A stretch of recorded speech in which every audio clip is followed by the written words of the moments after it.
Again, it's good to see you guys. That's really good to see you all, and I appreciate Mike, too, filling in for the past 6 weeks. If you haven't just expressed your appreciation, I'm sure he would love to hear from you. But thank you again for just the time that the church gave us away, and it was really good. It was a nice kind of reset on our family life, and it was nice just to be away and not, like I said, think about much. Not worry about, all right, what's going on in Polk. It's just good to do that sometimes. And so now we kind of get back into normal things. And again, I really want to just express our deepest appreciation for enabling us to do that. We really are thankful. But we're going to dive in, though, to a new series this morning that I've already mentioned to a few people. You'll probably find a little depressing, at least this morning. So that's a great way to come back, right? Nice and bring a depressing message. But as we kind of prepare to open up Scripture and dive in the back on the back of your bulletin, place to take some notes, kind of track with where we're going for this morning. And one of the things that we did over the past several weeks was we went and saw some family. We spent some time in Georgia seeing Paige's family, spent some time in Florida seeing mine. And one of the things I enjoy doing when I am at home or back home where I grew up is I like going for runs, right? This is something I've developed a love for here. And I enjoy runs. It's a weird thing, right? But there is such thing as like a runner's high. But I enjoy it when I'm back in my hometown because I get to run through neighborhoods that I grew up in. I remember, who used to live in what house. I remember most of the names of these streets. I remember what it used to look like. And kind of as I go through these neighborhoods that I spent hours upon hours of my childhood riding on bikes around, I see also many yards that I used to cut. Right? I had a lawn business. I literally started in middle school with a bike and a trailer. I put the equipment in the back and hauled it out. And I had a ton of lawns within a close proximity to my house because I couldn't go much further than that. And so as I'm running around the neighborhood, I see a lot of houses I used to work at. And I ran by one about 2 weeks ago that I remember spending several days on this really big landscaping job. It was big enough I hired a friend to come help me with it, and we spent several days redoing this guy's landscaping. It was a really big job. As I ran by there 2 weeks ago, it looked nothing like it used to. And I was slightly offended. I'm like, what was wrong with what I did? And then I'm like, okay, that was 13 years ago, and you can get over it. But things have changed, right? You're probably reminded of that regularly, and that's kind of a helpful reminder when you remove yourself from something for a moment and you come back. Life doesn't stand on pause. Things change, and that guy, I don't even know if he still lives there anymore, but they have a new landscaper who clearly has a different idea for design. And if I even knocked on that door, I doubt they know who I am. And the reality is that business that I had started no longer exists, right? I sold it and all the equipment when I left that community. And every time I'm there and I run by houses like that, I remember running by this little one when it was just built. There was a palm tree about this big with these thorns this big, and I remember getting one on my knee and it hurt so bad, and now it's seriously 12 feet tall. Every time I go by there, I am reminded ultimately that I'm replaceable. Right? I'm reminded that, right, as a landscaper, a local lawn guy at the time, that my impact is lost. No one is begging me to come cut their yard anymore in Prairie, Florida. My influence is gone. For a short time after I left, I was still getting phone calls and passing them on to the guy that I sold my business to. And ultimately, right, I had been forgotten. Right? When I drove into town, no one knew I had been gone, and no one knew I left. Kind of depressing, is it not? And even the money I made doing that, it's gone. It's been spent on gas, college, my engagement ring for my bride. And so I kind of go through that exercise, and again, I enjoy that. It's kind of fun, kind of running through those neighborhoods. I have vivid memories on, it kind of flashes back in my mind. I asked myself, right, that was a lot of work. I spent hours upon hours of my life there in that community, and I asked, what was the point of all of that effort? Right, I worked hard to build that business, and now it is gone. Though it was a little ironic when I was there, my parents apparently still get junk mail, and when I was there, they got some junk mail there for my business I had made. But here's the thing. Here's just a true reality reality, though, for all of us that I want us to process today before we dive into our text. We work hard for things that don't last. And ironically, there's a red tractor there behind those words. So take that for what you... But here again, I want you to process what you do week in and week out, all the work and the effort that you do at your job and your home and your community. Give it some time, and it will be forgotten. It does not last. That business that we're running and operating, the farm that you're keeping going, at some point it won't exist. Right? You as a teacher, right? You are there teaching these students. At some point you will no longer teach and someone else will come in and do your job. Even as a pastor, right? I was gone for a month and I appreciate the role I have here, but I'm incredibly replaceable. We work hard for things that ultimately don't last. And this includes job titles, it includes possessions, right? That equipment you use in your field. Many of you all know or are reminded regularly, it doesn't last. It wears out. That truck, that car that you love, that you've been pouring so much time and energy into, to pay for, to remodel, it'll wear out and die as well. Even the house that you live in, it becomes outdated. And give it some time and it won't exist either. Even the sense of worth that you have and what you do week in and week out. The job you do. If you leave, they'll hire a new person. Right? When you die, someone else is going to farm your field. Even again, as a pastor, I am incredibly replaceable. And now, again, I told you it's kind of a depressing message today. So if I'm bumming you out, good, right? Good, because this is the emotion that the author wants us all to process, right, as we read Ecclesiastes this morning. In fact, we're going to be in the first 11 verses of Ecclesiastes, just talking about the realities of life that every person needs to acknowledge. Ecclesiastes chapter 1, verse 1 through 11, as we begin this series that I entitled Making Life Work, or really making your life matter. And so as we read through Ecclesiastes, I want to read through the entire text first, just a little background for you. I'm trying to set the mood, the tone that the author wants us to feel. Right? He wants us to feel a little desperate, a little hopeless, because he's using hyperbole to get us somewhere. So as we go through our conversation for today, if you're feeling a little worn out, it's good. This book is designed to wear you out. It's designed to make you think. It's designed to make you think what in life is worth pursuing, because what in life will actually last beyond me. It makes you consider what really matters and how your time and effort should be spent. And so if you will turn to Ecclesiastes chapter 1, verse 1 through 11, I want to read through its entirety, and then we'll kind of break it down into 3 different points here. Chapter 1, verse 1 through 11. The words of the preacher, the son of David, king in Jerusalem. Vanity of vanities, says the preacher. Vanity of vanities, all is vanity. What does man gain by all the toil at which he toils under the sun? A generation goes and a generation comes, but the earth remains forever. The sun rises and the sun goes down and hastens to the place where it rises. The wind blows to the south and goes around to the north. Around and around goes the wind, and on its circuits the wind returns. All streams lead to the sea, but the sea is not full. To the place where the streams flow, there they flow again. All things are full of weariness. A man cannot utter it. The eye is not satisfied with seeing, nor the ear filled with hearing. What has been is what will be, and what has been done is what will be done. And there is nothing new under the sun. Is there a thing of which is said, see, this is new? It has been already in the ages before us.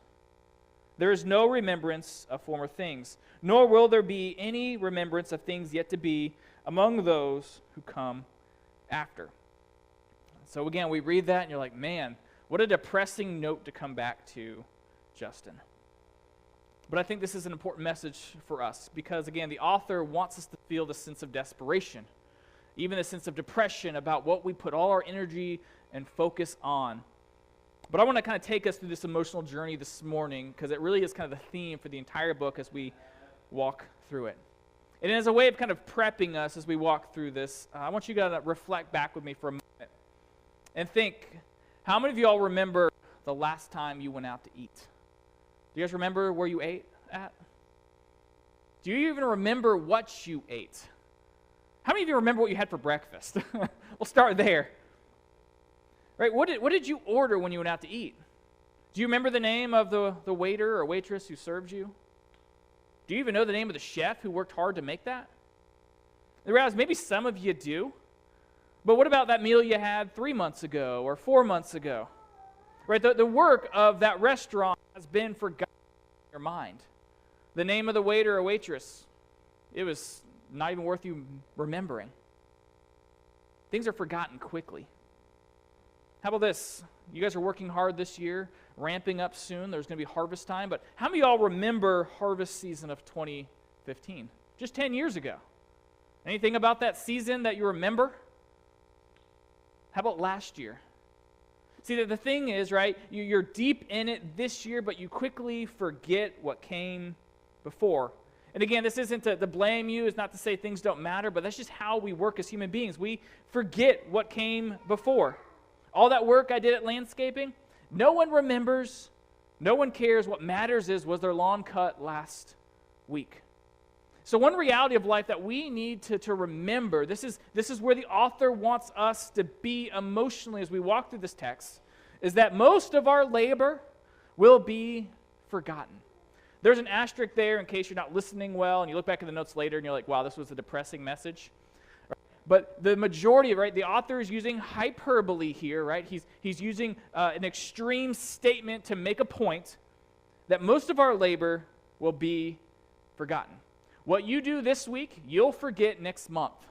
What you do this month, you'll probably forget in a decade, because life moves on, and your labor will be forgotten.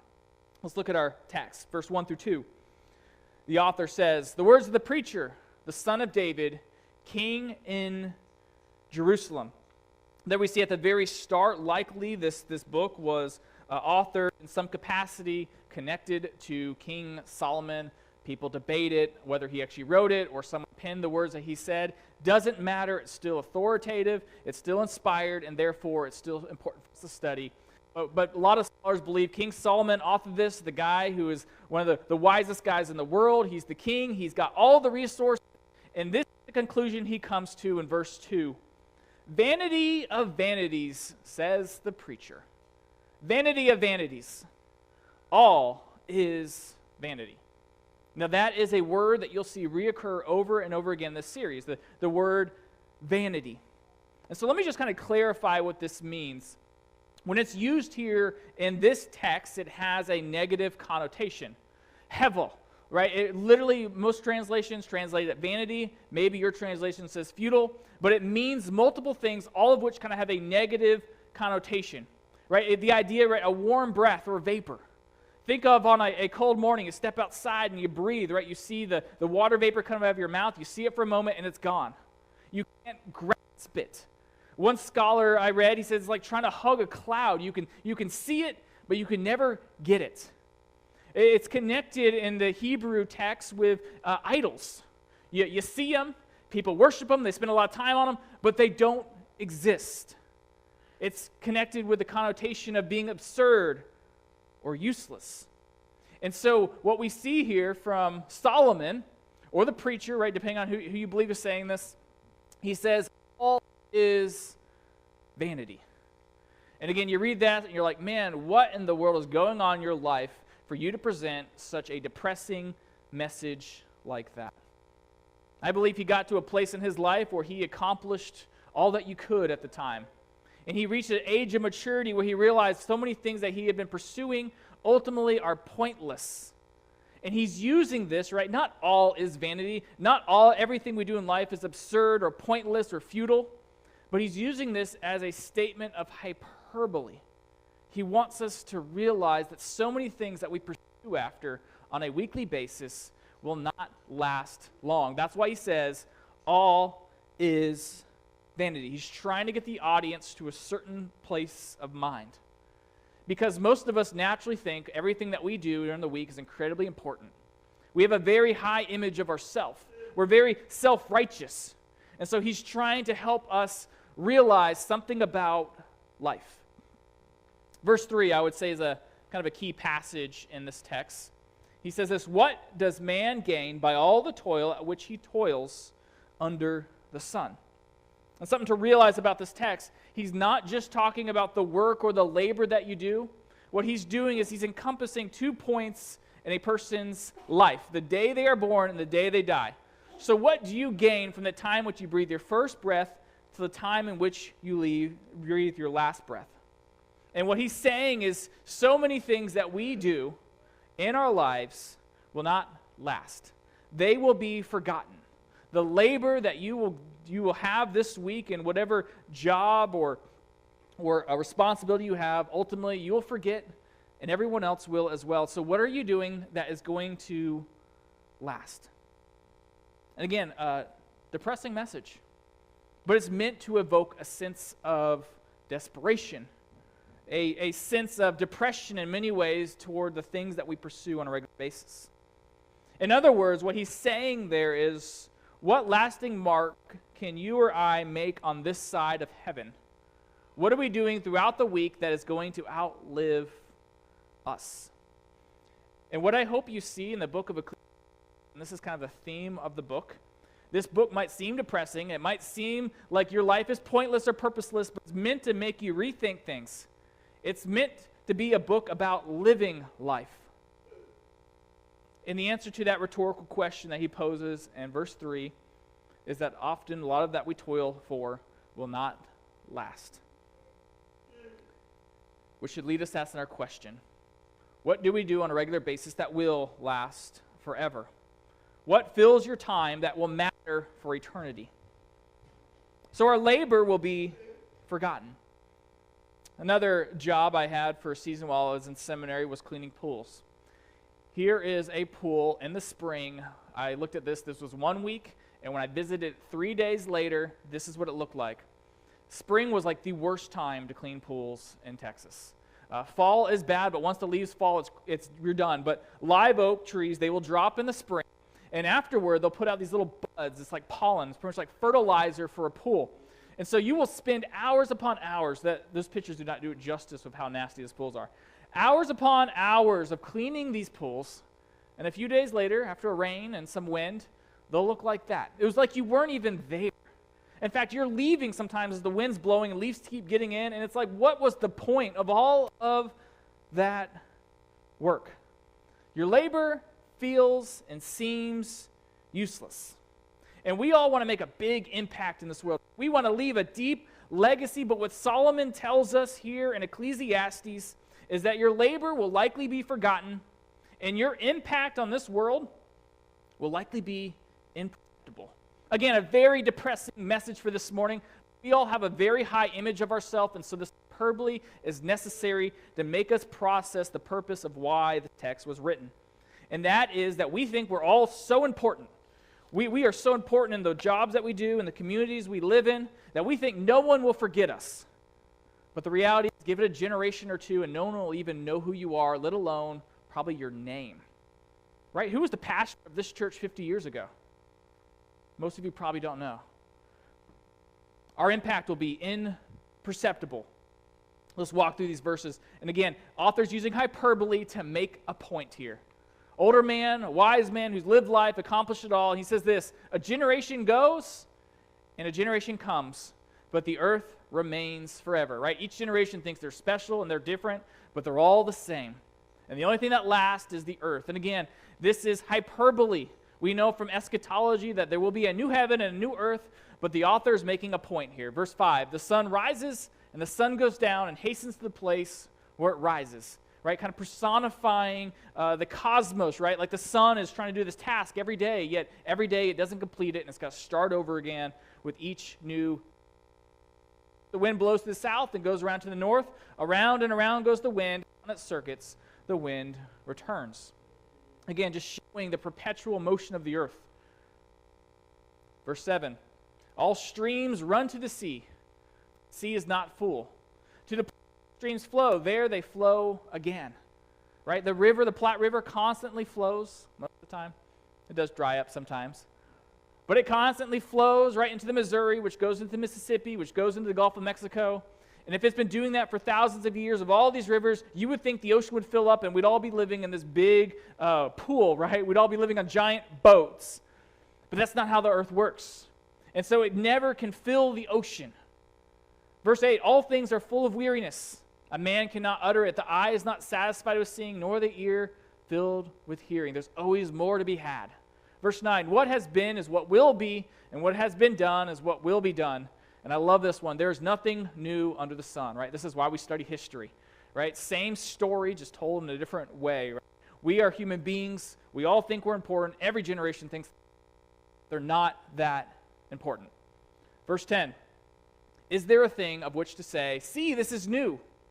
It has been done already in the ages before us. Again, I'm reminded even of simple trends. Right? Things that were not cool when I was younger are now cool today. And things that are cool today will not be cool 20 years from now. Nothing is new under the sun, says the preacher. And again, kind of a depressing realization, but it's meant to make you think about how you live your life. This text is not about the pointlessness of your life, but rather the impact you can have. And the need for us to reorient our lives to process what actually will outlive us, what actually will matter for eternity. So it's important for us to remember, most of our labor, it'll be forgotten. Our impact will be imperceptible. Now, last point here, just to get you into another place as well.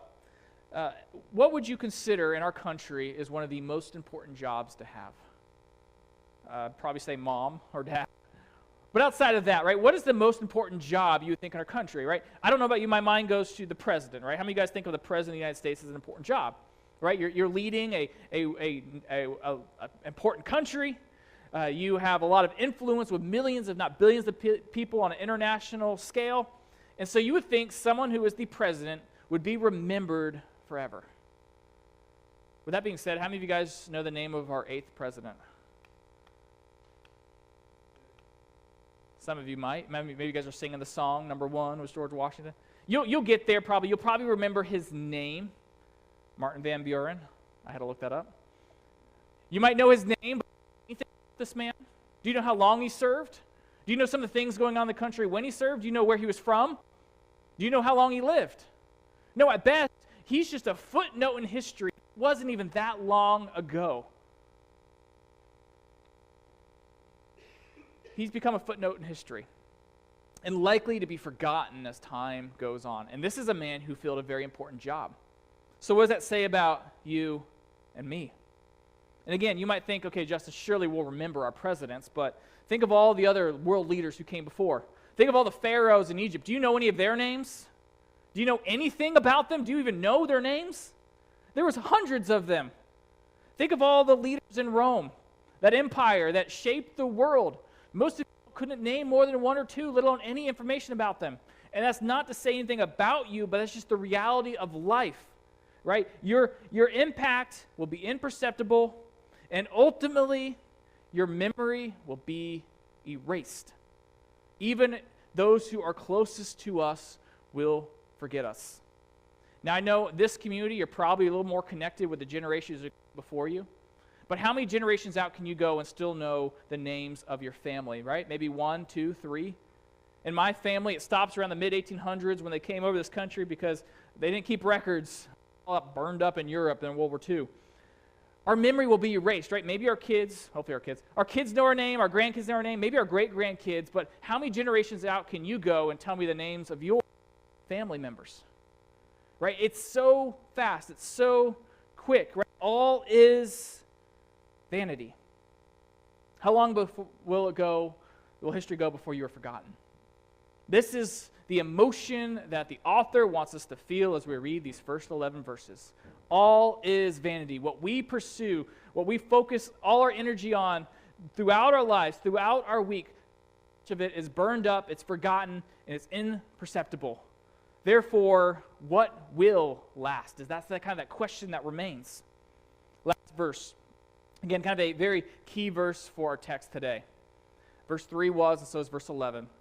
There is no remembrance of former things. nor will there be any remembrance of later things yet to be among those who come after.